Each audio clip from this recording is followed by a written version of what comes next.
It's so more than just a hobby. Acting is something for me that you have to be very vulnerable.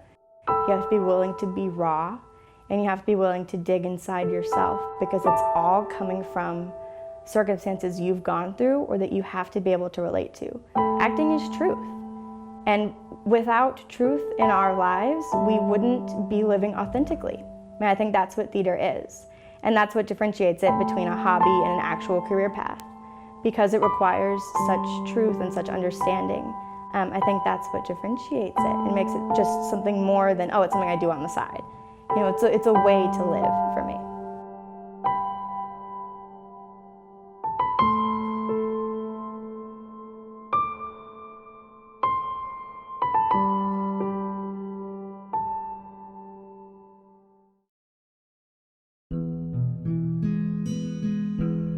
I did dance when I was little. I did that first. I did it for 5 years. And then after that, I did choir for 5 to 6 years. And in both of those activities, like, I loved what I was doing, but the part that I really got excited about was being on stage, the performance aspect. Like, I couldn't wait to be done with rehearsals and, you know, done with dance and done with singing. I just wanted to be on stage to do it in front of people, because that was my favorite part. It's I got to perform and be myself and be engaging, and that was really great. And then I got into theater in the 7th grade, just an elective class, no big deal. And my director actually invited me. He's like, hey, like, you know, you've got kind of a really great stage presence. Do you want to take the advanced course? And I said, absolutely, yeah. And I took that advanced course the next year in the 8th grade. And we did this little show called The Saga of the Golden Horseshoe. And I was double cast in it.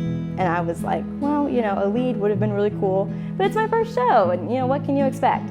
But I think the moment where I really knew that this is what I wanted to do was the second show that year that we did.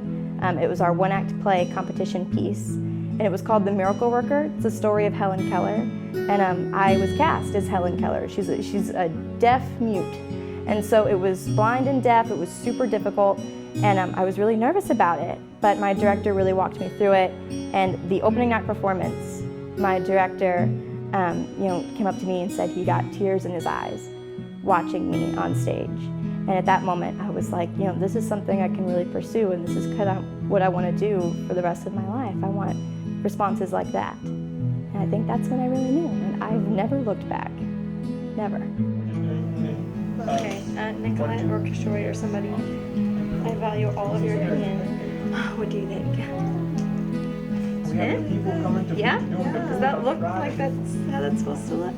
There's a lot of times that I've been teaching and I'll get so wrapped into it that I wonder if I'm more in it for myself than I am for the children. I want them to love it as much as I do. And so sometimes I really have to step back and think about, you know, how am I saying this to them? How am I communicating what theater is to these young children in a way that they understand? Because when they're 9 or 10, they look at theater and they think, oh, it's pretending. But it's not pretending. In fact, for me, it's quite the opposite. It's pulling from those real experiences and making them into something that an audience can relate to and leave thinking, wow, that performance was just for me. And so I think I have to be aware of that myself before I can go and tell other people who are not aware. So that way they know it's something more than just pretend, and it's something more than just a hobby. Rosmer's Home is about this man who has just recently been widowed, and he has this other woman living with him in his house named Rebecca West.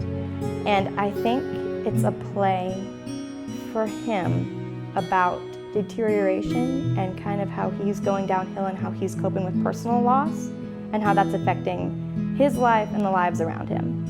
And what I take out of it is that you really have to stay rooted in what you believe in, despite what other people around you are saying or are believing or are trying to persuade you to do. And I see that in everyday life, and so I think that's what I take away most from Rosmer's Home, is just how applicable it is to today, even though it's a melodrama and it's something totally different from any contemporary pieces that we've done. It's totally worth something to see it because it's so relatable to today. And I think everybody should go and experience it regardless, because there is something there for you as an audience member, whether it's relating to me as Mrs. Helseth or Rosmer or Kroll or any of the characters, there's something there that I think is an absolute takeaway that needs to be said in this day and age.